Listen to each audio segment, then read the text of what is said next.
고생하셨죠? 예, 고생하셨습니다. 그런데 참 절기는 속일 수가 없는 모양입니다. 입추가 지났는데 오늘 아침 바람이 역시 조금 서늘해진 것 같기도 합니다. 그러니까 습기가 많이 거친 바람이 오늘 아침에 좀 불었습니다. 감사한 마음으로 또 주일 예배를 드리게 하셔서 참 하나님께 감사했습니다. 오늘 저는 여러분과 함께 그 꿈들은 어떻게 될까라는 제목으로 말씀 전하려고 합니다.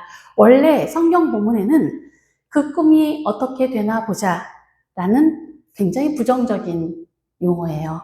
그런데 저는 좀 더 긍정적으로 그 꿈들이 어떻게 될까라는 제목으로 나누려고 합니다. 오늘 우리가 함께 읽은 이 본문을 보면 우리는 참 당황합니다. 그렇죠? 창세기 37장은 구속사 전체에서 굉장히 충격적인 장면을 기록하고 있습니다. 세상에 다른 어떤 민족도 아니고 하나님이 직접 택하시고 언약을 맺으신 족장 야곱의 가문 내부에서 형제가 형제를 살해하려고 모의하고 노예로 팔아넘기는 비극이 발생합니다. 겉으로 보면 이 사건은 아버지가 요셉에게 입힌 채색옷에서 비롯된 가정 내 편애와 자녀들 간 시기, 다툼, 이런 감정적인 싸움처럼 보입니다. 그런데요, 사실 이 본문을 자세히 들여다보면 이 비극의 본질은 단순한 감정 싸움이 아닙니다. 이 내용은 하나님의 거룩한 계시, 꿈이 선포되었을 때 인간의 미숙함과 오만함이 어떻게 이 계시를 저항하게 하고 폭력을 행사하게 하는지를 보여주는 영적인 사건입니다. 하나님의 계시가 발생했지만 인간의 미숙함이 자리하고 또 인간의 오만함이 한편에 자리하고 있다는 내용입니다.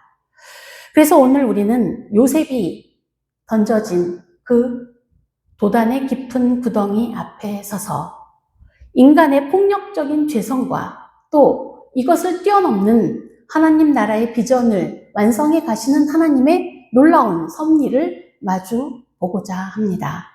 특히 오늘은 광복절 기념주일을 맞이했습니다. 한국교회가 맞이한 위기도 어쩌면 이 맥락에서 함께 논의할 수 있을 거라고 생각합니다. 그래서 저는 첫 번째로 주목한 내용은 은혜의 체험과 인격적 성숙은 시차가 있다는 것입니다. 무슨 얘기냐면 하나님의 은혜를 체험하는 것과 한 사람이 그 은혜를 체험한 한 사람이 도덕적이고 윤리적으로 신앙적으로 성숙해 가는 것은 시간적인 차이가 발생하는 별개의 과제라는 점입니다. 다시 말하면 하나님의 은혜를 수직적으로 아무리 크게 받았어도 이 은혜를 받은 이 한 사람이 인격적으로 성장하고 하나님 안에서 성숙해 가는 것은 시간 차이가 있고 과정이 필요하다는 겁니다. 야곱을 보십시오. 야곱은 얼마나 놀라운 은혜를 받았습니까? 웬만한 사람들이 경험할 수 없는 그런 엄청난 하나님의 계시를 받았습니다. 우리가 알듯이 야곱은 베델에서 하늘과 땅을 잇는 놀라운 하늘 사다리를 하늘의 그 층계를 오르는 그런 꿈과 환상을 본 사람입니다. 이것은 하나님의 놀라운 계시를 받은 거죠. 또한 야복 강가에서 하나님과 씨름하여 야곱의 이름이 이스라엘로 변하는 영광스러운 은혜를 입는 그런 신비한 은혜 체험도 하였습니다. 그때마다 야곱은 하나님에 대해서 새로운 눈, 영적인 눈이 열렸고 하나님에 대한 새로운 인식이 생겼습니다. 영적으로 전환한 거죠. 그리고 이 영적 전환은 사실 삶의 문제와도 맞닿아 있습니다. 따라서 야곱이 결코 해결할 수 없었던 일들이 해결되는 실제적인 기적도 일어났습니다. 영적인 전환을 경험할 때 우리도 이와 같은 일들을 겪습니다. 그런데 그런 놀라운 은혜를 경험하고도 그런 기적을 체험했다고 해서 야곱의 인격과 삶의 방식이 즉각적으로 변화된 것도 아니고 성장한 것도 아닙니다. 성숙하는 것, 성장하는 것은 시간이 필요하고 훈련이 필요한 영역입니다. 이것을 이해하는 것이 정말로 중요합니다. 아무리 큰 하나님의 은혜를 받았어도 그 사람의 인격 자체가 갑자기 신령해지거나 하루아침에 천사로 변하는 것은 아닙니다. 물론 근본적인 변화를 겪기 때문에 다른 사람처럼 되어지는 일들이 일어납니다. 근본적인 변화가 일어나죠. 그러나 그 사람의 인격이 더 성장하는 것은 시간이 꼭 필요한 일입니다.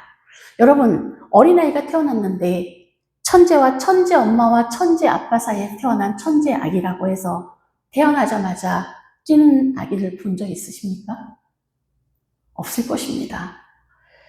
우리 피아제의 발달 이론에서 말하는 것이 바로 아동이 인지 능력이나 학습 능력은 발달에 있어서 그 단계가 있다. 그래서 감각 운동기를 거쳐서 점차 논리적이고 추상적인 사고를 하는 단계로 성장해 간다고 말합니다. 그렇습니다. 우리가 보면 모든 것들이 다 그와 같습니다. 콜버그의 도덕 발달 이론도 마찬가지고요. 프로이드나 융이 말하는 심리 발달 이론들도 다 인간은 어떤 과정들을 단계를 거쳐가면서 성장한다는 사실을 보여주고 있습니다. 이것이 우리의 이 땅에서의 삶의 과제, 즉 우리가 살아가면서 이루어야 하는 성장의 과제입니다. 신앙인에게는 예외가 됩니까? 아닙니다. 이것조차 하나님이 다 해줄 수 있는 그런 영역이 아닌 겁니다. 물론 하나님은 우리가 이것을 잘 감당하고 성장할 수 있도록 모든 조치와 모든 내면의 능력과 하나님의 처음의 형상을 다 이미 만들어 주시고 조치하셨습니다.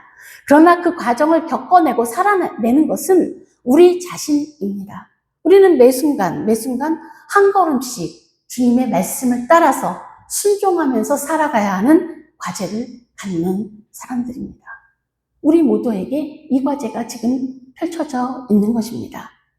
그렇지만 야곱은 여전히 자신의 과거에 편애하던 그 습성, 라헬을 너무 사랑해서 라헬만 사랑했던 그 습성을 버리지 못했고 요셉에게만 채색옷을 지어 입혔습니다. 채색옷. 그 채색옷이 뭐라고? 우리가 주일학교 때 설교하다가 아이들이 쉽게 이해하라고 색동저고리라고 말하는 분들이 계셨어요. 근데 그런 수준이 아닙니다. 돌맞이가 있는 색동저고리 입혀준 그런 것이 아니고 이 채색옷은 아주 중요한 인물들이 입고 다니는 아주 큰 로브처럼 긴 가운처럼 생긴 채색옷이고요. 그 채색옷은 권위 있는 귀족이 입는 옷이었습니다. 채색옷을 만들어 입혔다라는 말은 무슨 뜻이냐면 야곱이 요셉을 자신의 후계자처럼 여겼고 그 가족에 있어서 그 요셉을 권위자로 요셉을 가문의 가장 높은 사람으로 지목했다라는 뜻과 같은 것입니다. 따라서 형제들은 얼마나 어이가 없었을까요? 그 사랑을 그렇게 눈에 띄게 표현하는 야곱입니다. 야곱은 아버지로서는 여전히 미성숙한 모습을 보여주고 있습니다. 사실 대체로 세상의 아버지들은 좀 미숙하죠. 네, 여자만 웃습니다. 당황스러우시겠지만 남자분들이 아버지로서 성숙한 아버지를 만나기가 사실 참 어려운 것 같습니다. 저희 가정의 저희 아버지도 참 훌륭하시고 저희 모든 자녀들이 다 존경하는 아버지지만 사실 저희 아버지도 인간적으로 보면 안타까운 부분이 있으셨어요. 저희 아버지가 그 전쟁통에 모두 공부를 하셔서 공부를 제대로 못하셨다는 마음이 늘 그 갈증이 있으셨던 것 같습니다. 자녀들이 다 커서 학교를 다니는 그 시기에 저희 아버지도 대학원을 또 가셨습니다. 배움에 대한 열망이 엄청 강하셨는데 책을 얼마나 사드리시는지 당시에는 그 좋은 책들을 다 할부로 팔았거든요. 그래서 책을 엄청 사셨습니다. 엄마 몰래 사셨습니다. 발각되면 항상 혼나셨습니다. 왜냐하면 저희들도 그때 다 학교를 다니던 시절이었는데 저희 참고서는 하나도 없었거든요. 아버지 책만 가득한 집이었습니다. 저희 집에 오면 깜짝 놀래요. 아이들이 하나도 없는 것 같아요. 동화책도 한 권 없습니다. 저희 집에는. 다 아버지 책, 신학서적, 철학서적, 문학서적, 그리고 심리학서적 이런 것들만 있었습니다. 그런데요, 저희 아버지는 참 존경스러운 부분이 있었어요. 자랑을 좀 하자면, 오늘 좀 자랑질을 하자면 저희 아버지는 자녀가 넷인데 이 네 명이 다 각각 아버지가 자신을 최고 사랑했다고 믿습니다. 신기하죠? 다 그렇게 자부심을 갖고 있습니다. 아버지는 나를 특별히 사랑하셨어. 배신감을 느낀 건 언제였냐면 제 동생이 큰아들이거든요. 저희가 언니가 있고 제가 있고 제가 제일 좋지 않은 순번이죠. 제 밑으로 남동생이 둘 있습니다. 그런데 어느 날 제 동생이 그러는 거예요. 얼마 안 됐어요. 한 10년 전쯤에. 아버지가 우리를 다 똑같이 100원씩 줄 때 자기만 500원짜리 동전을 주었다는 겁니다. 이걸 저희는 다 성장해서 알았습니다. 배신감 느꼈죠. 그런데 얼마나 지혜로우십니까? 편애는 이렇게 하는 겁니다. 모르게. 정말 큰아들이 너무 귀하고 저희 아버지 입장에서도 큰아들이 너무 이뻤어요. 그런데 전혀 저희는 그런 눈치를 채지 못했습니다. 자녀들은 모두 다 아버지가 나만 특별히 사랑해 이렇게 믿었다니까요. 네. 아무튼 그런데 이 꿈을 꾼 요셉은 또 어떻습니까? 야곱이 그렇게 미숙한 아버지일 뿐만 아니라 요셉은 한술 더 뜹니다.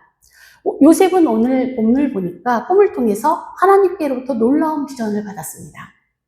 그 꿈이 어떤 꿈이냐면 볏단들이 다 요셉의 볏단에게 절을 하는 꿈입니다. 뿐만 아니라 두 번째 꿈은 더 놀라워요. 해와 달과 11별. 그러니까 이건 야곱의 가문을 다 상징하는 거겠죠. 11별이 자기에게 절을 하는 꿈을 꿨습니다. 이것은 사실 하나님이 이스라엘의 가문을, 이스라엘 가정을 구원하기 위한 위대한 비전을 계시적으로 알려주신 내용입니다. 우리가 이미 알듯이 이 꿈은 실현되죠. 같은 종류의 꿈을 이렇게 겹쳐서 두 번 꾸는 것은 이 일이 반드시 하나님의 뜻 가운데 속히 일어난다는 것을 가르쳐주고 계시는 것이었습니다. 혹시 이런 계시적인 꿈을 꿔보신 적 있으신가요? 혹시 꾸신 분 있으시면 꿈자랑질을 한번 해봐 주십시오. 저는 최근에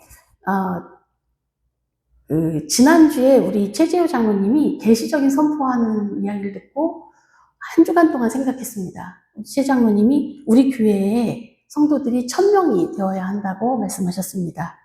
꿈 같은 말이시죠? 그래서 제가 그랬습니다. 예, 얼마 안 남았네요. 950명만 오면 됩니다. 네, 이것도 제가 볼 때는 하나님이 주신 꿈과 계시라고 믿습니다. 네, 아멘입니다.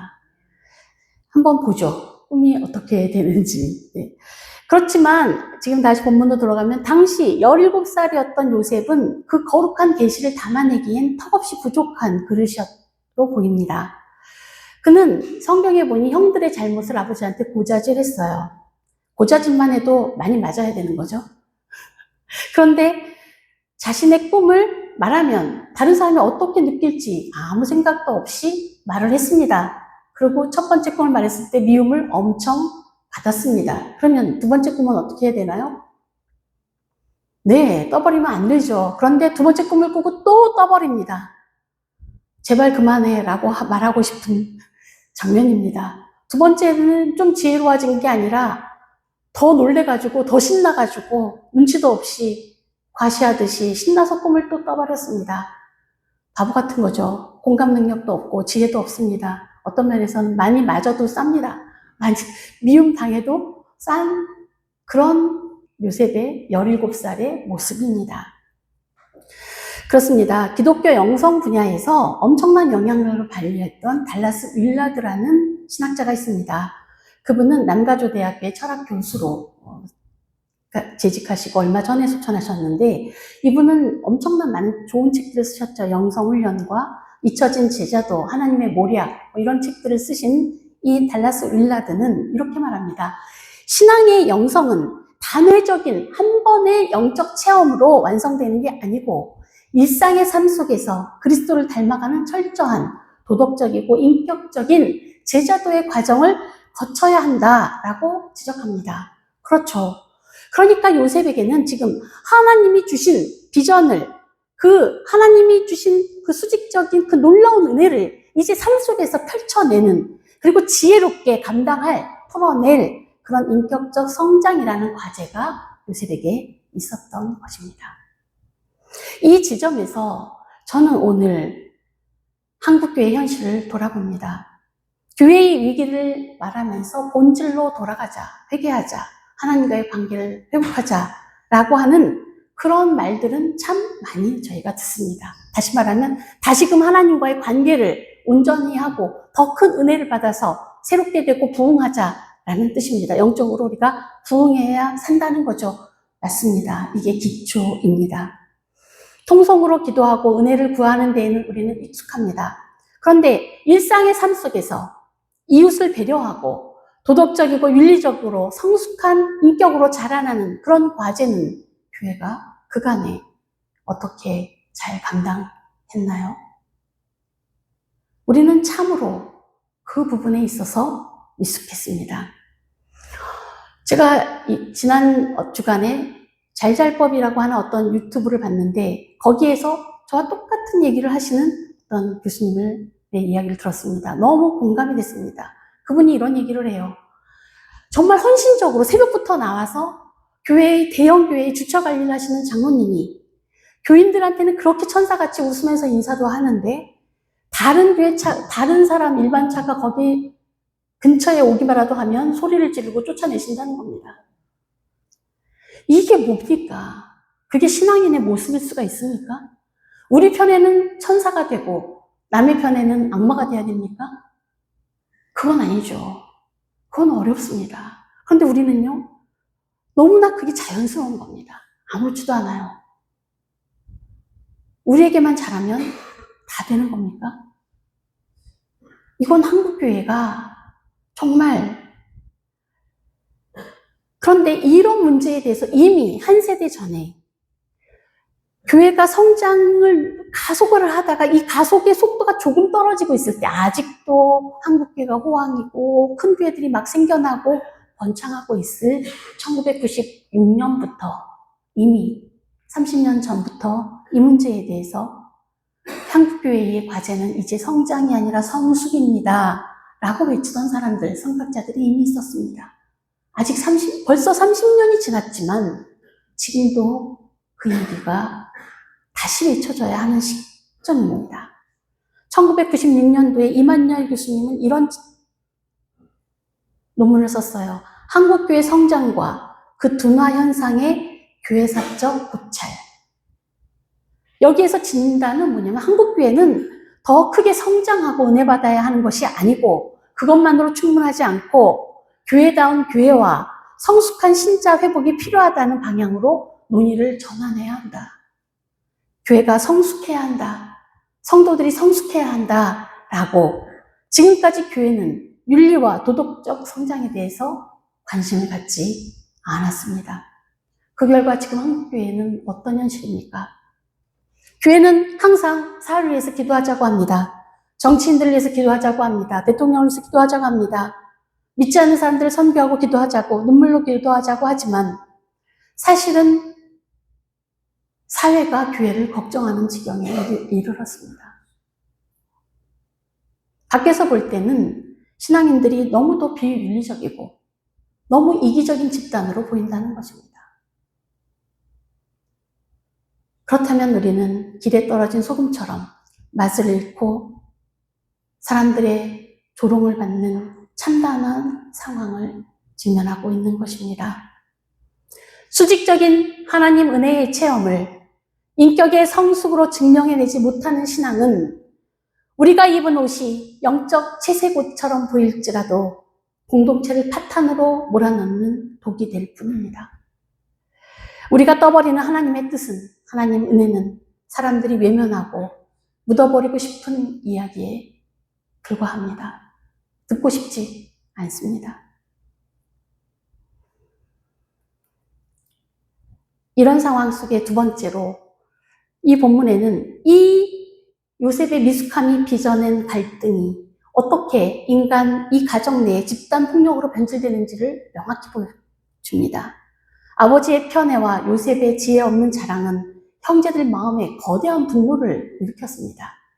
아버지가 편애하고 채색 옷을 요셉만 입혀한 것도 너무 미웠고 그것도 인정할 수 없었는데 그런데 요셉의 꿈 자랑질을 통해서 더 요셉은 미움을 불러일으켰습니다. 본문에 미워한다는 말이 3번 연속 반복됩니다. 미워하였더라. 미워해서 요셉에게 말을 편안하게 할 수가 없었어요. 근데 그 뒤엔 더욱 미워하고 더욱 미워한다는 말을 씁니다.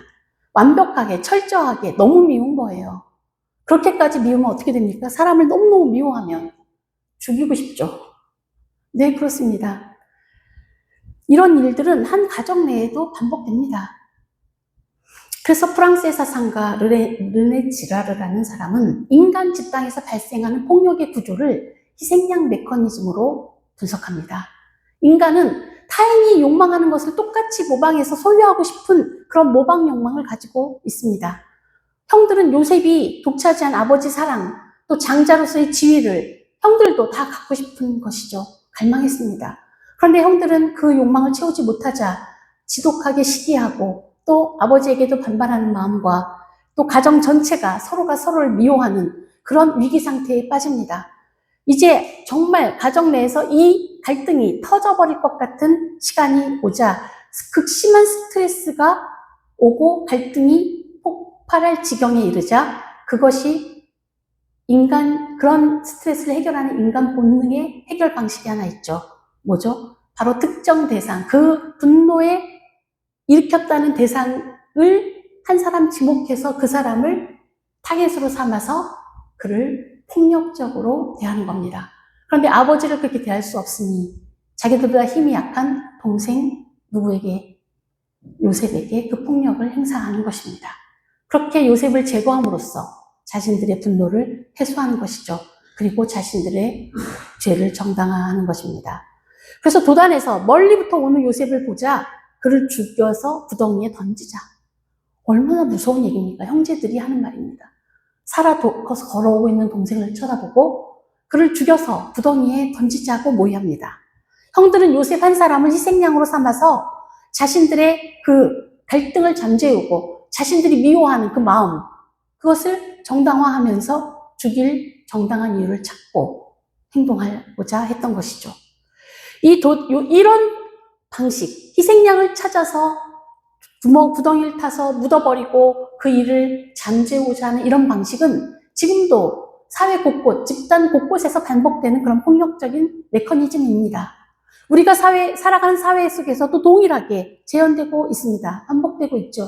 수많은 집단이 자신들 내부의 불만과 불안을 해소하기 위해서 특정 계층이나 약자를 또는 나와 의견이 다른 사람을 지목해서 희생양으로 삼아서 악마화합니다. 인터넷과 사회 매체 속에 벌어지는 집단적 조리돌림, 또 언어적 폭력, 역시 이것도 전형적인 바로 이런 메커니즘으로 설명할 수 있습니다. 그런데 중요한 건 그게 아니라 교회가, 성도들이 이런 세상의 집단 폭력성에 편승해서 누군가를 손가락질하고 배척하고 죽이는 데 가담한다면 그것은 하나님의 언약 백성이 아니고 요셉을 구덩이에 던진 그런 형들의 자리에 서는 것과 마찬가지입니다. 누군가를 악마화하면서 하나님의 형상인 형제를 죽여야겠다라고 하는 결정은 그 어떤 때에도 올바르지 않습니다. 이 폭력의 본질은 그런데 무엇일까요? 이 형들은 단지 채색옷에만 흥분한 게 아니에요. 이 본질은 계시를 파괴하려는 인간의 오만한 저항입니다. 다시 말하면 형들의 범죄는 단순히 동생을 향한 시기심, 감정적인 해소에 그친 게 아닙니다. 20절 하반절에 이들은 이렇게 말합니다. 그들의 죄악의 본질을 정확하게 보여주는 말이에요. 그의 꿈이 어떻게 되는지를 우리가 볼 것입니다. 무슨 말입니까? 이 문장은 하나님이 그에게 계시를 주셨다고 그 꿈이 정말 어떻게 되는지 보자라는 말이죠. 그러니까 하나님이 선택한 주권적 선택에 대해서 정면으로 도전장을 내민 것입니다. 형들은 하나님께서 요셉을 구속사의 도구로 선택하셨다는 사실을 받아들일 수 없고 인정할 수 없었고 수용할 수 없었습니다. 그래서 요셉을 죽이고 구덩이에 던지면, 묻어버리면 그럼 하나님 주신 비전은 어떻게 되는 걸까? 결코 이루어질 수 없을 거다. 자신들의 손으로 그걸 한번 묻어보고 싶었던 것입니다. 이것은 피조물인 인간이 역사의 통제자이시고 역사를 운행하시는 하나님의 그 위치에 올라가서 하나님의 계시를 무산시키려고 하는 오만한 적대 행위입니다. 하나님께 대항하는 도전입니다. 영적인 오만함입니다. 이들이 야곱을 미워하는 것 이상의 죄악의 본질은 하나님께 대항하는 일이었던 것입니다. 이런 일들은 우리 가운데도 일어납니다. 우리 교우 여러분, 혹시 내가 싫어하는 사람이 하나님의 일을 한다는 걸 용납할 수 있습니까? 저는 이런 이야기 많이 듣습니다. 야, 그 사람이 목사가 됐대. 이해가 안 가. 세상에 이해 안 가는 일이 너무 많습니다. 또 내가 마음에 안 드는 사람이 은혜를 받은 것을 보면 의심합니다. 정말 하나님이 저 사람한테 은혜를 준 게 맞을까? 어떻게 되나? 두고 보자. 우리도 쉽게 이런 말들을 합니다. 또 내가 동의하지 않은 프로젝트를 교회에서 진행하면 어떻게 되나 보자 라고 하며 방관하거나 냉소적인 태도를 취합니다. 다른 사람의 사명을 폄하하고 냉소하는 것, 이건 단순한 비판이 아니고 그 사람을 세우신 하나님의 주권적인 통치를 거부하는 심각한 영적 죄악인 것을 기억해야 합니다. 그것은 범죄입니다. 하나님이 보시기에 합당하지 않은 죄입니다. 형들은 요셉을 빈 구덩이에 그래서 던졌고, 그러자 형제 중에 한 사람이 동생을 죽이는 것은 하지 말자라는 말을 듣고 미디안 상인들에게 동생을 노예로 팔아넘깁니다. 은 20을 받고 팔아넘겼습니다. 그리고 염소 피로 채색옷에 묻혀서 아버지를 속였습니다. 죽었다고. 그리고 자신들의 손으로 요셉의 꿈을 영원히 매장했다라고 믿었을 겁니다. 구덩이에 던져진 요셉은 살려달라고 애걸했습니다. 그러나 그 시간 하나님은 안 계신 것처럼 보였습니다. 하늘은 철저히 침묵한 것처럼 보였습니다. 형들은 이제 요셉과 더불어 그의 꿈이 영원히 사라졌다고 생각했을 겁니다. 그러나 성경이 증언하는 하나님은 어떤 분이십니까? 하나님은 인간의 폭력과 악의 그리고 냉소가 지배하는 그런 상황 속에서조차도 하나님의 비전을 이루어 가시는 분이십니다. 하나님은 구덩이도 하나님의 도구로 쓰시는 분입니다. 하나님은 형들이 요셉의 꿈을 없애기 위해서 저지른 그 악행, 그래서 미디안 사람들에게 요셉을 팔아버린 바로 그 요셉을 총리로, 애굽의 총리로 세우시고 온 가문을 구원하게 만드시는 결정적 경로가 될 수 있도록 상황을 역전시키는 분이셨습니다. 그 시간에 미디안 상인들이 왜 그 시간에 지나갑니까? 그 시간에 왜 그를 팝니까? 팔아서 노예가 되면 그의 꿈은 영영 소용이 없을 거다라고 믿었지만 하나님은 결코 실패하지 않으십니다. 놀랍게 하나님은 요셉의 꿈을 없애기 위해서 형이 저지른 그 악독한 범죄, 노예로 판 것, 그것이 바로 애굽을 총리로 이끌어가는 정확한 이동 수단이 되게 하신 것입니다. 하나님은 요셉을 그 시간에 막 우는 요셉을 구덩이에서 건져주고 그 순간에 총리로 짠 이렇게 만드시는 이런 일을 하시는 하나님이 아니십니다. 노예 생활과 억울한 감옥 생활이라는 애굽에서의 13년의 세월을 요셉은 보내게 됩니다. 하나님은 어쩌면 깊은 용광로 속으로 요셉을 밀어 넣으셨습니다. 왜 그러셨을까요? 미숙했던 요셉의 인격을 다듬고 하나님의 거룩한 계시를, 그 무게를 견딜 수 있는 그런 영적인 성숙, 도덕적인 성숙, 인격적인 성숙을 그릇을 만들고 계시려고 하시기 것입니다. 하나님은 요셉의 미숙함을 다듬기 위해서, 그리고 형들의 폭력성을 치유하기 위해서 애굽이라는 고난의 용광로를 사용하셨던 겁니다. 일반적인 세속적인 그리스 신화 이런 데서는 희생양의 죽음을 정당화하고 그리고 딱 끝납니다. 그러나 성경은 희생양처럼 보이는 그렇게 버려진 요셉을 애굽의 용광로에서 13년간 연단해 주십니다. 요셉은 노예 생활과 억울한 감옥 생활을 거치면서 자기 중심적이던 그 철부지 모습이 완전히 되어집니다. 그리고 타인의 생명을 살리는 성숙한 그릇으로 성장합니다. 한 가족의 생사를 책임지고 한 민족의 생명을 구하는 인격으로 빚어진 것입니다. 이것이 시간을 통해서 구체적인 사건을 통해 차근차근 성장의 시간을 주시는 하나님의 방식입니다. 하나님은 인간의 폭력과 악행조차도 재료로 삼으셔서 하나님의 계시를 한치의 오차도 없이 완성해 내시는 주권자이심을 믿으시기 바랍니다. 사랑하는 우리 교회 여러분, 우리 삶에도 또는 우리 현실 앞에도 도단의 구덩이처럼 그런 일들이 펼쳐질 순간이 오기도 합니다.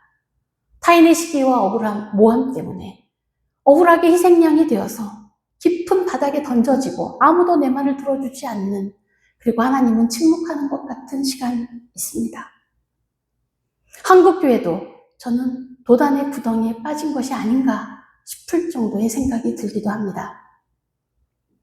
사회는, 사람들은 교회가 어떻게 되나 보자 라고 하는 것 같기도 합니다.